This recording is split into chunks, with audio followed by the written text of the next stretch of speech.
we're doing with Clir is we're basically providing how you deal with those risks well. Is your wind farm, is your solar farm designed for these higher storms? Do you have preparedness plans in place? Are you taking the learnings of where these assets that have been hit and have had large claims, have they got that impact fed back to your assets, so you make sure that your asset is ready for when that natural catastrophe occurs near or at your project. Welcome to Cleantech Forward, a Foresight podcast where we explore clean tech customers, capital, and Canada's path to net zero. Tune in to learn more about Canada's most exciting clean tech startups, industry success stories, investor insights, and academic initiatives as we accelerate the growth and impact of clean tech together. Hi, I'm Jeanette Jackson, CEO of Foresight Canada, and welcome to Cleantech Forward. Today, I'm talking with Gareth Brown of Clir Renewables, a Vancouver-based company that combines the world's largest renewable energy operational data set with advanced software, data, and analytics. Gareth gives us his take on the best route to net zero, the risks involved with publicly funded large-scale clean tech projects, and what can be done to empower the free market to spark innovation and drive technology forward. This Cleantech Forward podcast is supported by Gowling WLG. A global leader in intellectual property law, Gowling WLG works alongside Canadian cleantech companies to develop IP strategies that maximize business opportunities and increase market share while protecting valuable innovation. From idea to investment to international expansion, Gowling WLG understands the potential of your intellectual property at every stage of growth. Visit gowlingwlg.com/cleantech to learn how they can support your business today. Gareth, thanks for coming on. Hey, Jeanette, it's great to be on here today. So a little bit about Clir Renewables. You are a renewable energy software as a service platform whose industry-leading cloud-based tools enable project stakeholders to maximize production, monitor asset health, and manage technical financial risk. Where did you get the idea for Clir? Yeah, I mean, the original idea for Clir really came from my background working in the renewable industry. So I kind of joined the industry back in 2005, working as an independent engineer. So working for the banks, the investors, the developers, anyone who wanted engineering advice on building assets, on developing them, financing or operating them. I got exposed to the renewables market at a fairly early stage in the industry's development. So starting in the UK, working in India, China, and then Sri Lanka as well, and then coming out to North America in 2009, and kind of saw that we weren't learning fast enough as an industry, and there was this huge advent of low cost and cloud-based computing that would allow us to do analytics and AI on the data from these assets, so we could basically run the assets better. We could and make sure we were extracting as much energy from the wind or from the sun as possible, but also do a better job at communicating risk on these assets, so we could get better financing and lower cost of capital. That's amazing. I remember the first time you came in to pitch at Foresight when I was an EIR, and you stood up there and it was so clear that you knew so much about the space. And I love that, clear, pun intended. It's been a journey. Why don't you walk us through the kind of barriers and maybe lack of barriers as you have been building your business? Yeah, it's always interesting, looking back, and hindsight sometimes 2020 and puts a lens on things. But when I look at starting the company at the beginning of 2017, we really had no team, had no product at that time, but we really had a clear understanding of the pain points in the market. And we quickly realized early on that to get access to capital to kind of build this solution there, we needed market traction. So we were able to get some pre-sales in place. It allowed us to do a friends and family round. And then we were able to just grow from there. We were able to do an angel round in the beginning of 2018, and then moved on to kind of Series A in 2019, and just closed Series B in May of this year as well. So throughout that, the kind of role has really changed at the company, and the barriers and challenges there from being, a back of the garage startup in 2017 to having 125 staff now all over the kind of Western Hemisphere. It's been a roller coaster of a ride. Amazing. Now, moving a little bit, when you first came in, you were focused on software, but I understand you're also broadening your scope of products and services with something related to the insurance space. Why don't you talk to us a little bit about that? Sure. I mean, Clear's mission or purpose as a company has always been, we want to minimize humankind's impact on the climate. So when founding Clear, the best way that I felt like I could scale that as a team and as a business has been by turning renewable energy data into action. And action comes in many, many forms. So when you look at a renewable energy plant, and you look at the costs involved in running that, probably the most expensive item there is your cost of capital there, how expensive your debt is. Your second item there is then how expensive your service contracts are for whoever's running the asset. And then your kind of third line item there is insurance cost. So when we take the operational data, where we started was basically, figuring out how we can make these assets run better, pointing the wind turbines into the wind better, running better control parameters there, or pointing solar panels into the sun more accurately, and making sure that the cleaning and the operation regime there is run as effectively as possible. But as we look at using that data to just optimize performance and cost there, we also see that that data gives insights to lower insurance costs and get smarter insurance and coverage on assets there. Wind is and solar as well, is this very young industry. And we're basically applying the same principles to our financing, to our insurance that quite often we did 10 years ago. So what we want to do them now is take the software platform and get the learnings across the industry on risk management spread out to all these assets, so they can provide evidence so that, I am running my asset as well as possible. Or two, I understand the risks on my asset really, really well. And this is how I'm mitigating them and presenting them to the insurers so that you can minimize the amount of coverage that you have there. So what Clear is providing in the market right now is we're not providing insurance directly there. What we're providing is an asset health and risk platform so that folks can have an informed discussion with their insurance brokers, with their lenders, with their M&A if they're buying and selling assets there.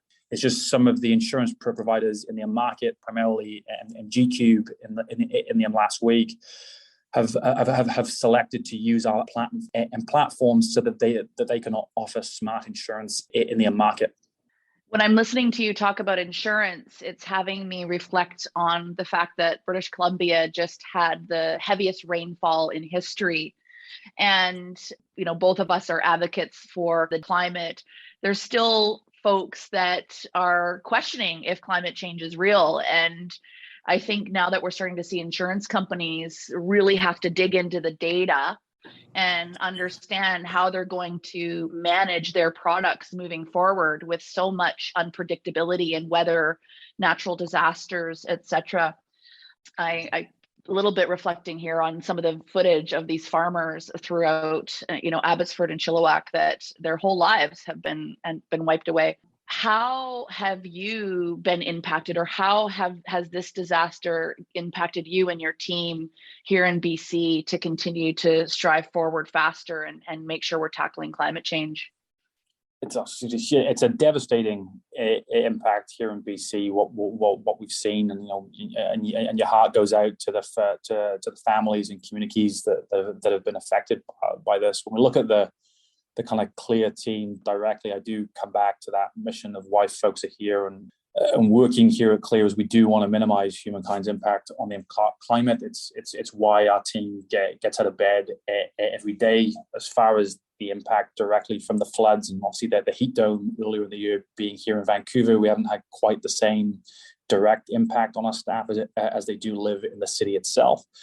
But as far as the impact, there's been just even more motivating, right? We need to get solutions out really quickly and effectively. And as a team, as a company dealing with risk every day on these assets, we want to make sure that on these infrastructure assets there for insurance or just ownership, that the folks understand the kind of changing risk and profile that we have from climate change. And it's really impacting the insurance market. It's really impacting infrastructure value there, the amounts of forest fires that we're seeing now, the flooding, the typhoon risk, the hurricane risk, like all these factors are going up dramatically there. And what we're seeing on the renewable side, what we're doing with Clir is we're basically providing how you deal with those risks well. Is your wind farm, is your solar farm designed for these higher storms? Do you have preparedness plans in place? Are you taking the learnings of where these assets that have been hit and have had large claims, have they got that impact fed back to your assets, so you make sure that your asset is ready for when that natural catastrophe occurs near or at your project? I had the privilege of attending COP26 the first week, and we're hearing announcements by Mark Carney that there will be 130 trillion with a T dollars available to invest in climate solutions. We also, you and I had the privilege of connecting with the new Minister of Natural Resources, Jonathan Wilkinson, last week, where he's convening thought leaders and stakeholders in Western Canadian clean tech sectors. Something that came up during our conversation there, which I found very interesting, it relates to, everyone does now want to move quickly. We have to move quickly. We don't have a choice. 2030 is coming faster than ever. I actually think we're not moving fast enough, but that doesn't mean that we need to be frivolous. I think we can put some real strategic thought into how we are going to scale the right technologies through capital and policy. And when the topic of lighthouse projects came up, I was intrigued by your body language. You were like, this is something I kind of want to get into. Just for the audience, if you're not familiar with a lighthouse project, they are really focused on implementation. And a lighthouse project is effectively a short-term, well-defined, measurable project that serves as a model or a lighthouse for other similar projects. Perhaps you can sort of share with us what do you think about lighthouse projects and their effectiveness in really scaling clean tech to the scale we need to? Yeah, I just come back to what we've already seen in the market historically. So particularly my perspective comes from the renewable energy industry, working in Asia, working in Europe, working here. And there's some great examples kind of close to home. And I would call even the Ontario rollout of renewable energy, I would call it a lighthouse project, if you like. They decided we're going to build piles of solar, piles of wind, and we're going to pay for it through government deciding how much each technology is going to get paid. And they rolled out huge amounts of solar and wind very, very, very quickly. But then we ended up getting the government thrown out because they lost social license because it was done in a really ineffective way. So when we were financing wind projects in Oklahoma and Texas with a tax credit there in place, you're probably paying about 5 cents a kilowatt hour of electrons there. While in Ontario, you were paying 12 or 16 cents, or you were paying on the solar side astronomical numbers for that electricity. So sure, you got the short-term hit of everyone being excited with deploying all these assets and moving forward. You destroy social license. You destroy the ability to do more. And when you do things ineffectively, the government got thrown out. We're not seeing renewable energy assets be built as quickly in that market because of that. And we've seen this elsewhere in other examples around the world. So I'm not entirely against lighthouse projects, but I think the number one thing for us to move quickly is to empower the free market, to empower every corporation in Canada or globally to effectively deal with climate change. And the number one way of doing that is by taxing the kind of core causes of climate change really effectively and aggressively on carbon tax or methane, and making sure that we move awesome things like wealth generation and income, particularly for the blue collar workers across Canada. And we move taxation from that over to pollution, so that every company in Canada is working to maximize their profit line, and doing that by solving climate change. And it's the single most effective thing that we need to do. It's been the steps that the BC government's taken that Canada have been fantastic, and relative to many of the other government policies globally have been better, but they haven't been strong enough. We need to raise the price of carbon, and we need to move that there. And then coming back specifically on the Lighthouse project comments there, I am for targeted lighthouse projects in the right areas. I think that Jonathan Wilkinson touched on this well. I think some of the comments in the room on that day were like correct, where we have strategic advantages, where we have major areas that we can do things in Canada in a way that we can't do in other markets. We should invest in those areas, and we should take advantage of that. So if there's the decarbonization of the oil sands or the oil and gas sector there, we should take a long, hard look at that, about how do we mitigate climate change in those areas there. And if there are technological solutions and investments because of the strategic edge of knowledge and know-how in this country, we should take advantage of those. But likewise, if we're looking at doing lighthouse projects in areas where we don't have a competitive edge, and we're going to be, and we're really a drop in the ocean. I know folks in that discussion talked about the kind of moonshot projects on solar and how that drove down solar cost. I would emphasize that the rollout of solar in China, the level of manufacturing there, to just drive down the cost of that technology and that scalability there was what really led solar to be so cheap today in the marketplace. It's the cheapest form of electricity on the planet right now.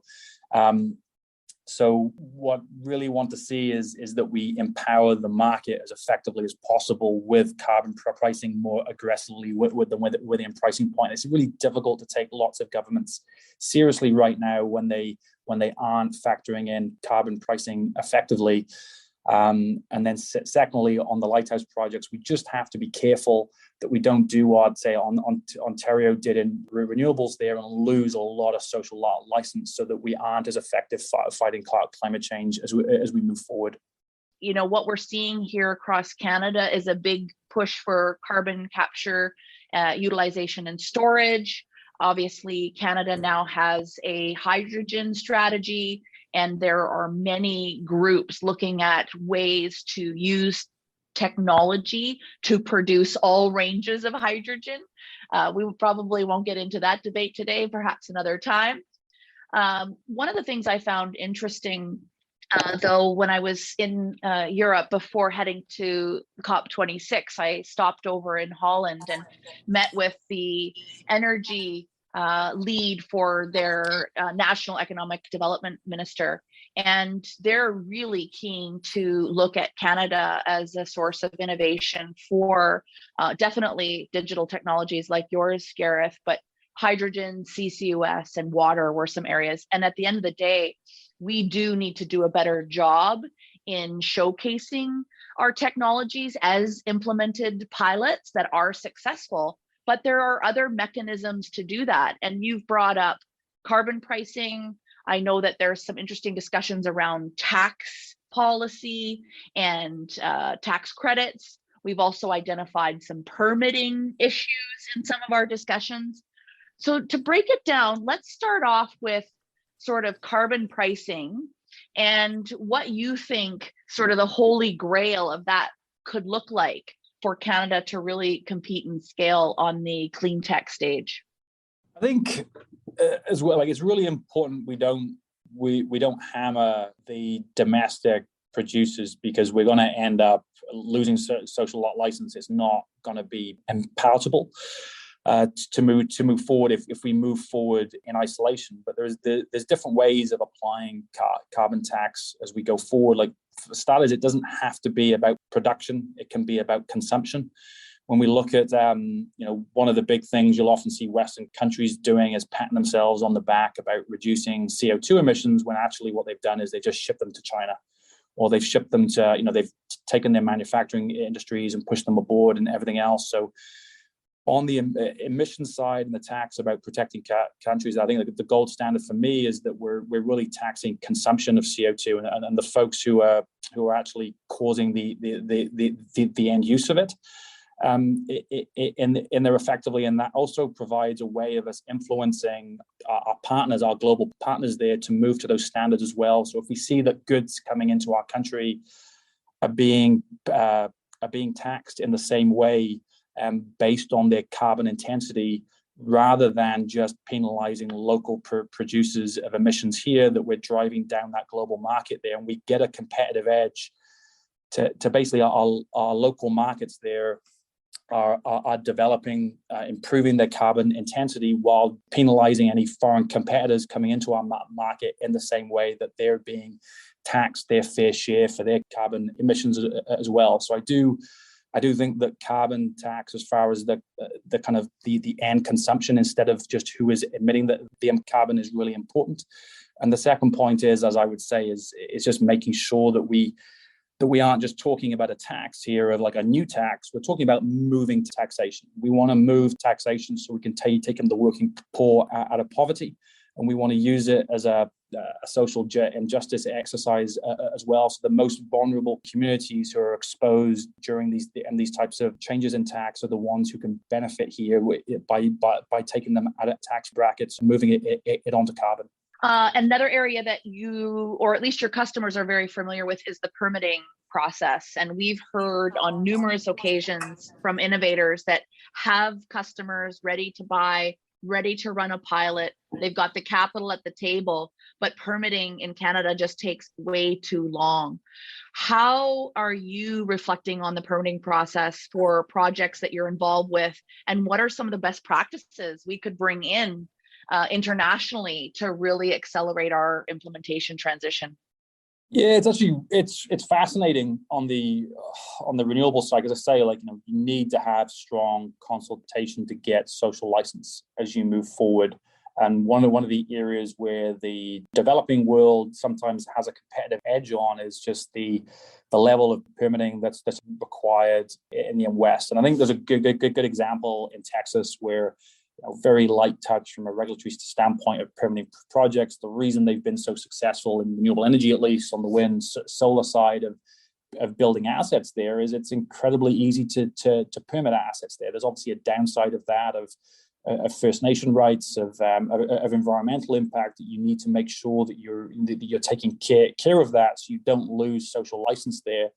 But we also don't want a regime which is too cumbersome, that we can't act quickly enough in the national interest to deal with climate change. So getting that balance right is a critical point. And I think sometimes we'll talk about the lighthouse projects and the big things that politicians can kind of hang their hats on, but it's this mundane administration bureaucracy of just making sure that we've got great consultation, that to get these assets built, and reconciliation is going to be a huge part of that. We need to make sure that the issues of reconciliation are dealt with at the front of these discussions, especially when we're talking about national resource assets.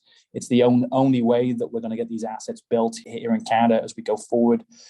I do think that there are opportunities, though, when we talk about aid and working with the developing countries. We always talk about bipartisan agreements with the UK, with the US. I think they're incredibly important, but I think it's incredibly important that we do these bipartisan agreements with the developing countries as well. And one of the most attractive areas there, which is really interesting, is the permitting side, where you can potentially, there are some incentives there to get these projects built in those countries where Canada can maintain some IP ownership while giving local benefits there, particularly on the build out of these early stage projects that just may not be feasible here in Canada at times. And so is the solution to reduce the regulation and permit requirements?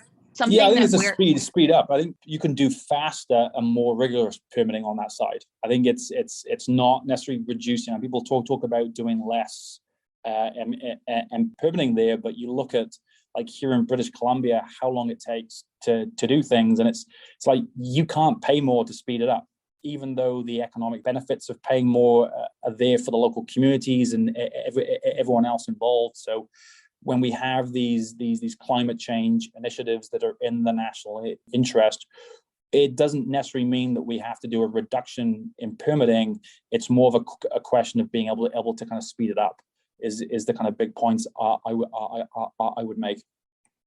Yeah, I love it. We're talking a lot about innovation sandboxes here at Foresight, in particular with some of the cluster initiatives that we're looking at. And essentially an innovation sandbox is a space where you can pilot that's a real live application. But like you said, it's an expedited, deep process, but fast. Fast and complete. And so we'd love to see more of that, but it takes resources. It's kind of moving resources from something that's not working and putting it into a process like this so that we can do better faster. Governments say just looking at their bureaucracy on what they're putting in, like what is the outcome that you want from the permitting process? Like, we see living here in Vancouver with how long it takes to kind of permit a home and a housing crisis, it boggles the kind of mind. And similar with the climate crisis here is the permitting that you're going through is not just due process. It is bureaucracy, legacy processes that we've developed over 100 years that need to be optimized and need to be improved. And governments often aren't going to get credit for speeding up a process from a 5-year process to a 1-year process. There isn't something you can hang your hat on that in quite the same way, but it's those good government processes in place which is going to speed up the implementation of these climate solving technologies. Now, a little bit of a selfish ask, how has Foresight helped you in your journey over the last few years? Foresight's been instrumental. I mean, in terms of making sure that we were spending time on the business instead of, those early sessions there on market validation and making sure that we were taking the space to be a bit more strategic instead of tactical in the business. I mean, many of the lessons of how we plan and run the company, we're still applying today, and they're still very applicable. So we've seen huge benefits from having access to the EIRs that the folks provide there and starting in that early development program and moving to the growth program now. Foresight's been a huge advocate for Clir and also for clean energy here in BC as a whole. So I have really enjoyed our time together. I have one more question for you. Referencing, Clir as an asset health check that insurance companies and everyone is now buying into, which is very exciting. I love the tie-in. It makes absolute sense. What is next for Clir, and what does success look like for you?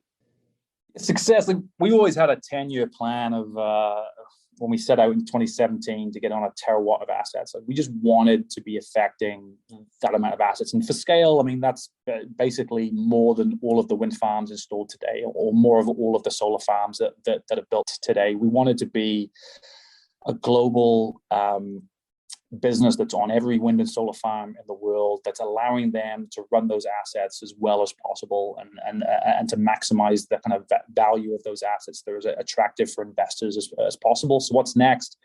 It's really focusing on changing the cost of capital on those assets, getting those financial instruments in place that we can make renewable energy assets even more valuable, even more lower on the risk profile there, that all of the pension fund money, all of the kind of piles of capital that's looking for a home is saying, well, we want to put that into a renewable energy project so we can get more built and clean up our grids.